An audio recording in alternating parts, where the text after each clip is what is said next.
Hi, I'm Kari with Babe. When you're working with Weft extensions, we have endless opportunities to create customization within the color. So here at Babe, we have a wide variety of a color selection for both hand-tied Weft extensions and machine-sewn Weft extensions. However, if you can't find something that matches or works for the look that you're trying to create, you have two options. One, you can custom color the extensions. Make sure that you use a semi or demi-permanent color only, and make sure that you always remember to follow our recommended coloring guidelines. The second option is to take one of our Weft extensions and add a different method of extensions into that to create a custom colored look. So that's what I want to talk to you about and show you today in this video. So you can see I've installed a machine-sewn Weft extension on our mannequin, and I've chosen one of our pre-ombre colors. So let's pretend, for example, that this client wanted to create more of a balayage type of look with the extensions. So when she came in and she sat down in the chair, I would have pre-colored the top of her hair to resemble or look like a balayage type of effect. Now, we do not create a balayage type of extension, so if I wanted to create one, I would need to do that by adding something into this color. We do not recommend that you lighten any of our extensions, so I would never want to go in with lightener and try to lighten up some of this hair to create that balayage. Instead, I want to add extensions to it. So we suggest using one of our single strand types of extensions, either our beaded, which would be I-tip or flat tip, or utilizing one of our fusion types of extensions. As a side note, I could use tape-ins if I wanted to create a much bolder appearance to the color. However, keep in mind, Weft extensions are very heavy when applied to the client's hair. So by adding an additional Weft on top of that, it may become too heavy and the client's hair may not be able to support it. So what I want to demonstrate is how to use our single strand extensions. So I'm going to create a customized balayage look utilizing flat tip, I-tip, and some fusion strands. And then we're going to have a little bit of fun at the end. So let's go ahead and get started. So as a reminder, this is a triple stack machine sewn Weft straight out of the package. So now I'm going to start out by utilizing our beaded extensions. So again, our I-tip and our flat tip. So to do this, all I'm going to do is take part of that top section or that top layer of the Weft. I still want to maintain a 1-to-1 ratio, which means that I want to take a section of this Weft that is similar in density or weight to the extension that I'm going to place on it. Okay, so once I have that section determined, then I'm going to take our loop tool and I slide that over the top of that hair or that section, and then I'm going to take one of our beads and slide that off the edge of the loop tool. Now I can use any one of the beads that we offer. We have 3 different kinds. The one that I'm working with today is our micro lock bead. It has grooves on the inside of it. We also have a flare bead, which is a longer bead, and then we also have a silicone lined bead. So either one of those is going to be a great option for this type of a look. So now I'm going to take one of our flat tip extensions and place it inside of that bead and slide it up so that it's at 0 degrees and still maintain an off base placement, just like as if I was installing it into the client's own natural hair. I clamp that bead down totally flat so that the bead sits against the top part of that flat tip extension. Now the flat tip extension is just a little bit different from the I-tip extension. You can see it's a little bit wider at the base and lays really nice and flat. So this is a really great option when you're adding additional volume into something like this. So now let's go ahead and take a look at our I-tip extension. So when I apply the I-tip extension, it's done basically the exact same way. I'm going to take that same size of a section, make sure I don't have any of these little hairs inside of it. Then I take that loop tool, I slide it over the top of it, and then I take that bead and slide it off the edge of it. And then I take the I-tip extension and I slide the I-tip extension up inside of that bead. So I take the tip there and I slide it right up inside.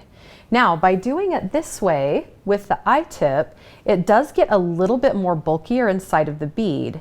So it's just going to fit a little bit more snug because of how much of that weft is inside of there as well. So if it's too thick that you can't get that I-tip extension inside, you can decrease the amount of the weft that you place inside of it, but only by a little bit. Remember, we still want it to be able to hold the weight of that extension. So then I take my classic tool and I go across the bead so that it's clamped totally flat. So you can see how they look just a little bit different. That I-tip strand is going to be just a little bit more bulky and create a little bit more of a chunky type of look than our flat tip would. The flat tip's going to create a little bit more of a blend as it runs down through the hair. Now, when we're working with our fusion extensions, we have a couple of different options. We can either choose to use a full-size bond or a half-size bond. I personally prefer to use a half-size bond when I'm doing something like this, again, so that I'm not creating too much weight on the weft itself. As a side note, this weft is attached or sewn to a track or foundation of silicone beads. It does not matter where you are placing these extensions on top of that. You don't have to be specific about placing it over the top of any one of those sections. As long as you're not overloading this with a whole bunch of extra weight, that track or foundation will still support the weight of what you're adding. So with a fusion extension, I'm going to take my section, again 1 to 1, so this would match the size of the extension that I'm placing on it.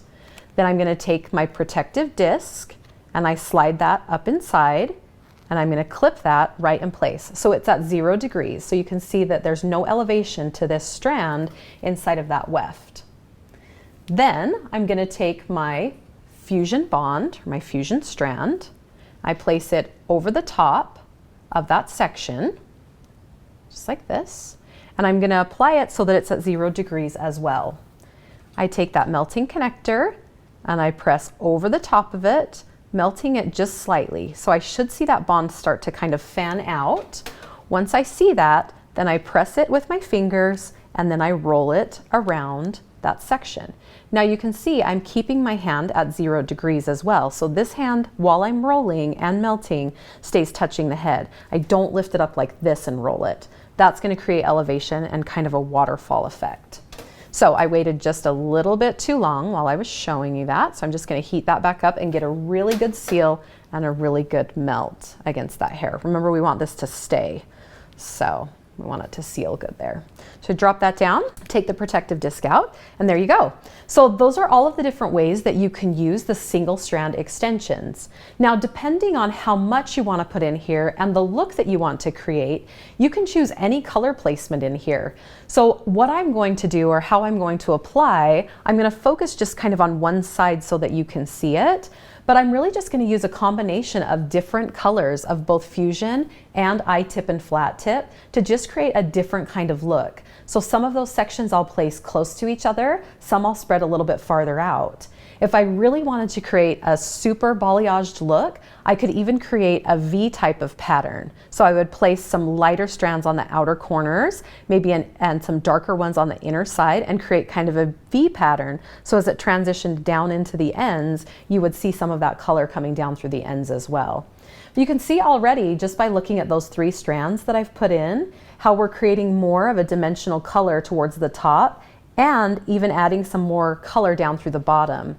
So it helps to get rid of that solid ombre look and bring some of that darker color towards the bottom to create more of a balayage look. So I'm going to go ahead and finish that, and we'll take a look when we're done.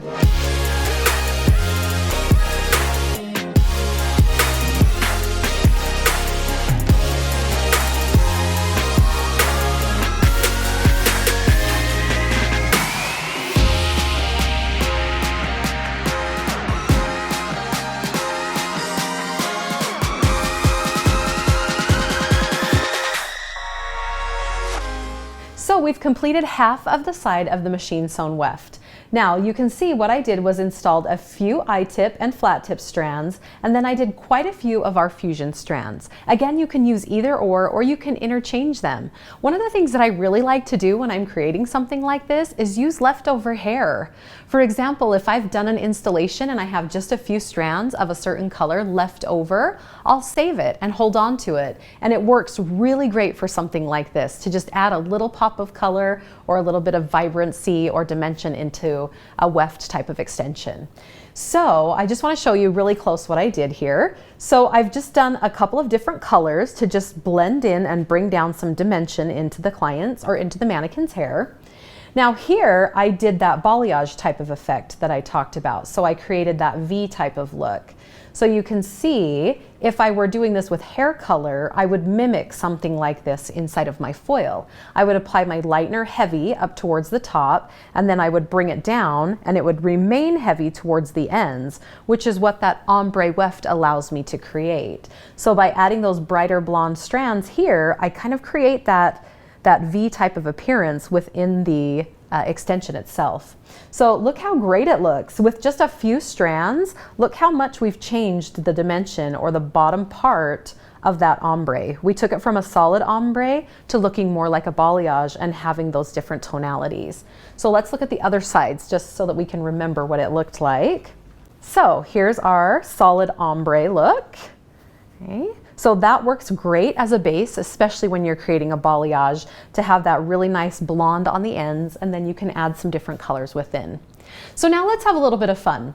Let's pretend for a moment that this is a solid blonde weft and you have a client that wants to add some fun fashion color. We all know that fashion color is a pain when you're creating it with hair color on a solid blonde. The reason why is because it fades so quickly. So what if we were able to do that with extensions instead? So we can do the exact same type of thing. We can either take an I-tip strand or we can take fusion strands in our fashion colors and we can apply them to a solid blonde weft and create some really fun look. So I want to show you what that's going to look like right now.